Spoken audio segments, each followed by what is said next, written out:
Assalamualaikum. Saya Norzila binti Said, berasal dari Keluang, Johor.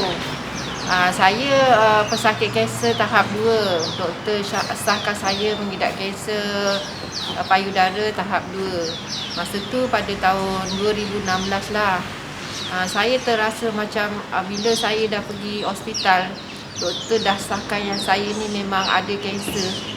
So saya rasa macam hidup ni dah tak ada lagi nak fikir masa depan, dah gelap lah bila kita disahkan sebagai seorang pesakit kanser kan. Nak lagi kalau dalam satu keluarga kita, family kita tak ada seorang pun yang bersejarah tentang penyakit kanser ni.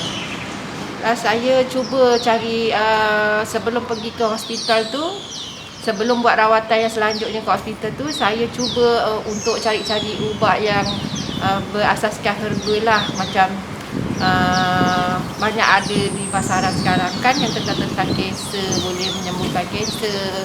Jadi saya pun cubalah antara ubat-ubat tradisional yang boleh menyembuhkan kanser pada diri saya.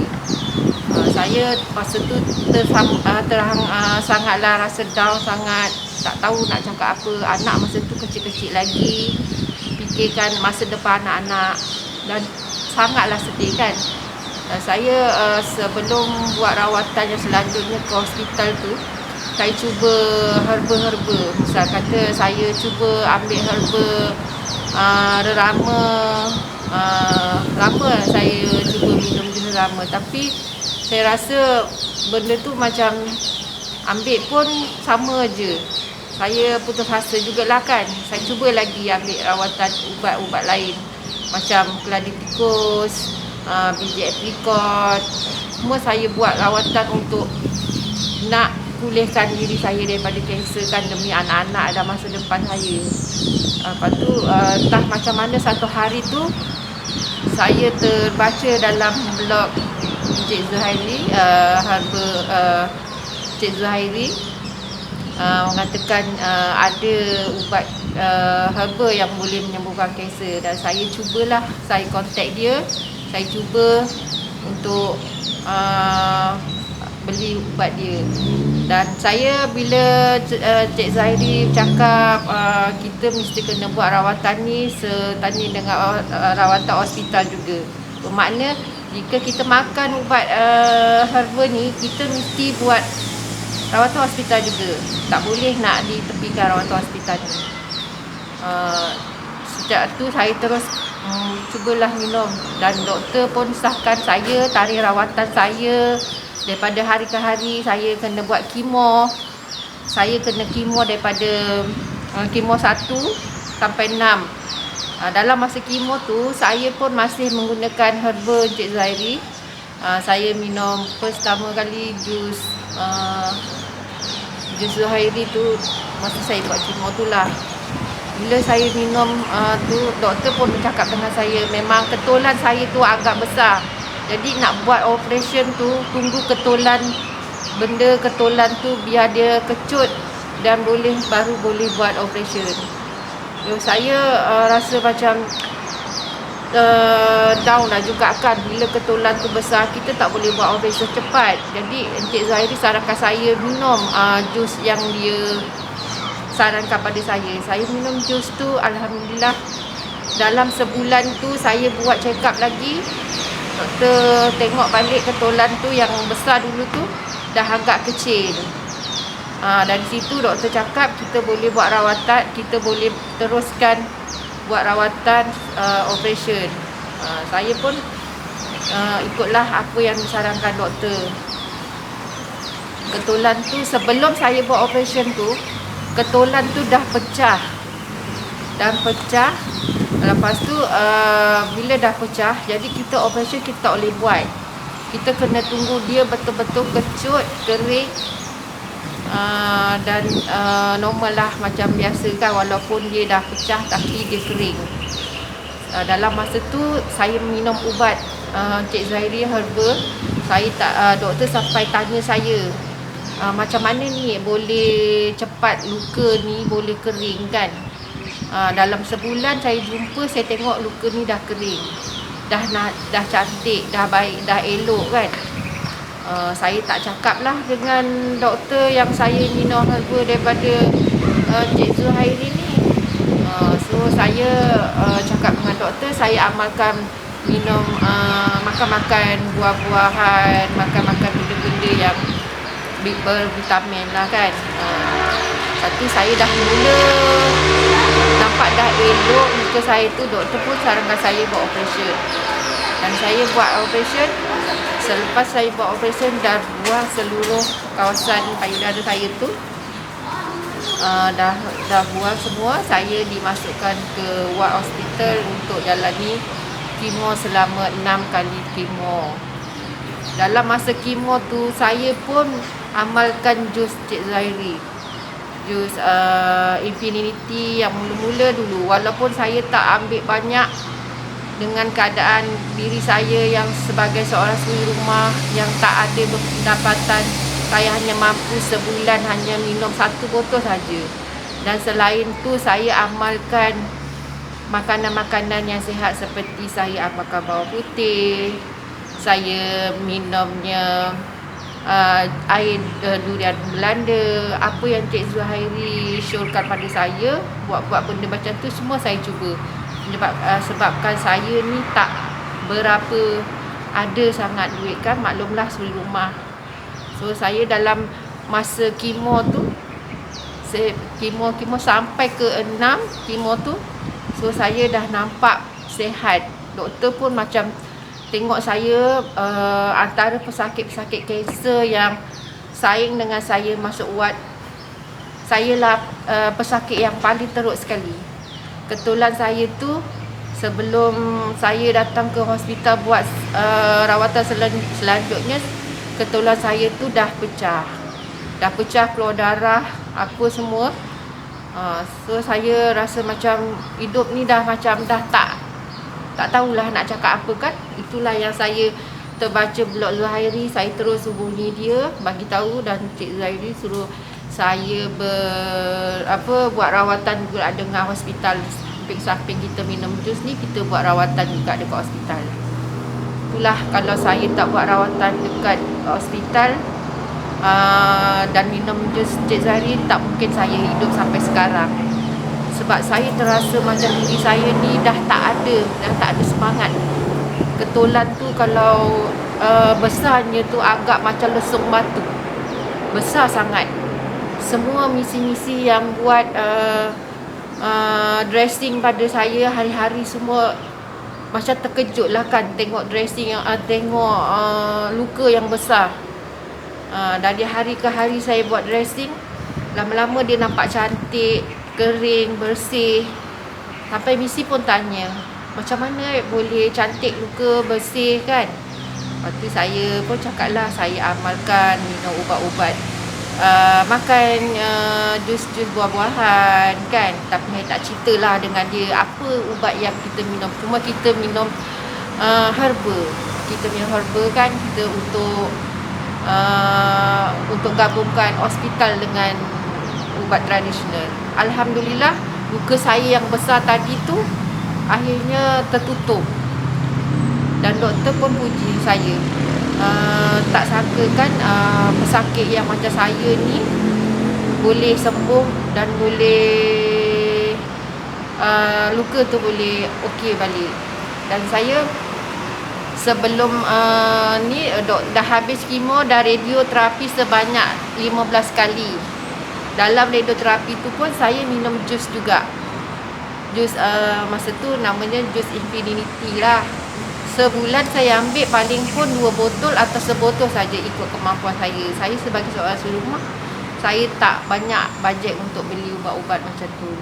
Tapi untuk kata orang, untuk lebih meyakinkan diri saya sihat untuk anak-anak, saya berusaha jugalah cari ubat-ubat macam tu. Dan selepas saya buat radioterapi 15 kali, doktor pakar mengesyorkan saya suruh buat satu lagi kemo. Kemo ni sebanyak 17 kali. Nama kemo ni Herceptin. Sebab dia kata saya salah seorang pesakit yang risiko tinggi untuk akan datang balik lagi kanser. So sebelum saya buat kemo yang 17 kali ni yang dinamakan Herceptin ni, saya di scan lagi balik, di apa di semua, dicek balik, ditengok apa kanser tu ada lagi ke tidak. Masuk ke di doktor pun tengok dah tak ada kesan kanser lagi. So saya dibatalkan untuk nak buat kemo Herceptin tu, digantikan pada orang lain pula lah, sebab keadaan saya semakin membaik, semakin elok, semakin cantik. Sebelum tu saya dah dibuat operation yang kedua kali. Yang pertama kali tu saya dah dibuang keseluruhan payudara saya. Dibuang semua keseluruhan payudara saya sebelah kanan. Lepas tu yang kali kedua tu, doktor ambil sampel yang pertama kali tu, ambil sampel tengok dah tak ada bukti kanser. Buat lagi sekali untuk operation di bawah ketiak untuk nak pastikan sama ada kanser ni betul-betul wujud lagi ke tak. Saya buat lagi operation yang kedua kali di bawah ketiak, buang kelenjar-kelenjar, semua kelenjar-kelenjar dekat bawah ketiak. Lepas tu saya dah buang kelenjar tu, dibawanya sampel tu ke makmal. Dalam sebulan tu saya dapati ujian makmal tu mengesahkan yang kanser ketulan yang diambil tu adalah lemak semata, bukan kanser. Bermakna dalam saya kemo radioterapi, saya minum jus Cik Zuhairi, jus Belantara, jus Infinity tu. Bermakna dalam masa itulah kanser saya boleh sembuh, boleh hilang balik kan. So saya amat-amat berterima kasihlah pada Cik Zuhairi yang selama ni banyak bagi semangat kat saya. Yang selama ni saya tak tahu nak mula dari mana. So saya takut untuk pergi jumpa doktor pada mulanya. Dan pada sinilah mulanya saya berjumpa dengan Cik Zuhairi. Dia nasihatkan saya supaya kita sama-sama berubat, gabungkan antara hospital dengan ubat-ubat herba. Saya di sini bukan cakap herba tu kita nak pertikaikan. Doktor pun kita kalau boleh nak doktor hospital dengan herba sekarang nak seiring kan. Bermakna jus doktor pun kita kena buat, dan herba macam ni pun kita mesti kena buat juga untuk kebaikan. Kalau kita harapkan daripada hospital aja, mungkin saya pun ramai kawan-kawan yang senasib dengan saya, tapi saya tak nak bukan tak nak rekomenkan dia orang. Sebab kalau kita cakap dengan dia orang, sebab apa awak nampak sihat, kita cakap balik yang kita ada amalkan jus herba macam ni, dia orang macam tak percaya kan. Dia orang tak percaya benda-benda macam ni. So dia orang lebih percaya pada hospital. Jadi saya terus diamlah. Saya fikir itu cara dia orang, cara saya kan. Dan itu saya dapat tahu bezanya antara saya dengan dia. Dia sampai sekarang ni pun ada yang dah meninggal. Ada 2-3 orang kawan-kawan saya yang senasib dengan saya, yang setahun dengan saya nisahkan kanser tu dah tak panjang umur. Jadi dalam 5 orang tu saya seorang boleh bertahan sampai sekarang, insya-Allah. Walaupun kanser saya masa tu agak teruk berbanding dengan dia orang yang dah pecah, yang dah berdarah. Hari-hari saya pergi dressing, saya dah tak ada semangat lagi untuk hidup kan. Tapi itulah berkat saya berjumpa dengan jutawan herba Cik Zuhairi. Dia banyak menasihatkan saya supaya kita buat rawatan hospital dan seiringan dengan herba-herba yang kita ada sekarang ni lah kan. Jadi dari situ saya bersyukurlah. Selama ni dah 5 tahun saya sebagai pesakit kanser, saya boleh buat apa je yang saya lalui dulu sebelum saya sebagai pesakit kanser, saya boleh buat sekarang. Saya dah tak ada rasa macam saya ni sebagai seorang pesakit kanser. Walaupun kanser, dengar je perkataan kanser tu kita rasa kita dah, oh orang kanser ni tak boleh buat apa kan, terbaring je kan. Tapi saya fikir pada diri saya, kanser ni kita kena lawan. Kita kena fikir positif kita kena fikir yang kita kuat. Lepas tu kita fikirkan yang baik-baik untuk kita lah kan. Saya memang berterima kasih banyaklah pada Encik Zuhairi Jutawan Herba tu. Jadi saya bersyukurlah dapat bertemu dengan dia dalam laman ni kan. Saya rasa memang alhamdulillah saya sihat seperti biasa, dan sekarang ni saya pun buat rawatan hospital hanya 6 bulan sekali, dan makan ubat hormon tu selama 5 tahun, dan mungkin akhir tahun ni saya bulan 7 saya dah tak makan lagi ubat hormon hospital. Tapi doktor memang tak sahkan saya sebagai dah hilang terus lah kan. Kita sebagai kanser ni kita kena yang fikir kanser tu tetap ada dalam diri kita. Tapi saya pun dah bersyukur sangatlah sebab saya dah sihat seperti sedia kala, dah boleh lakukan apa jua yang saya nak. Macam mana saya sihat seperti dulu dah saya dah lalui sekarang. Jadi mana yang kawan-kawan yang pernah sama-sama dengan saya jalani rawatan hospital, yang sakit terbaring, saya pernah syorkan dengan diorang ubat-ubat herba yang macam ni, tapi diorang kebanyakannya melidakkannya herba. Jadi terpulanglah kan. Tapi saya alhamdulillah saya bersyukur sangat. Sejak saya menggunakan herba sampailah sekarang 5 tahun saya dah sihat balik. Alhamdulillah saya syukur sangat.